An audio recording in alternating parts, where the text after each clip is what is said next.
Fried rice lovers, please put your hands up in the air. Put your hands up in the air. See, I love any meal that has vegetables in it, and you're going to love this recipe. So come with me.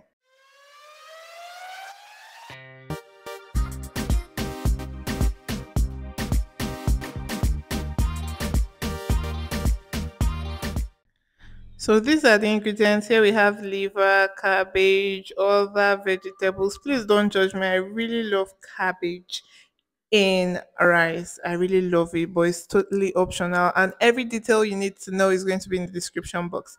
So in a pot, I put in the already washed chicken, the washed goat meat liver, and I just seasoned this with chicken seasoning, thyme, curry, scotch bonnet, shallots, ginger, and garlic. And the meat alone tasted divine. And I also put in some white onion, purple onion, spring onion. And I let that cook in its own water, basically let it steam. And afterwards, I added in some water. I scooped everything out.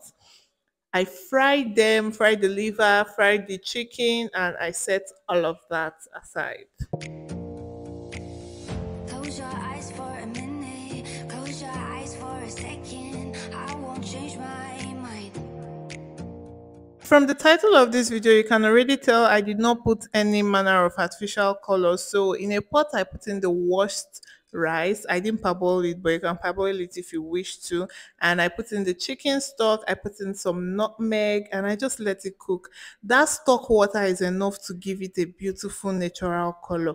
But if you want it to be even more green, you can actually blend the green part of spring onion and add it to the water. So basically, I just put all of that on fire and seasoned it to taste. And in a frying pan, I fried all the vegetables. I also added some garlic because, yes.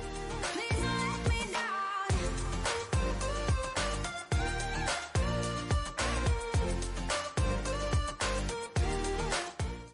I put in a little bit of salt into the veggies while frying it because the rice was tasty enough already.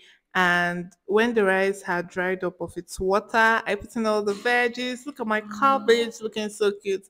Please feel very free to skip the cabbage. I just really love cabbage in my fried rice, in any rice at all. And this was very yummy. Thank you for watching.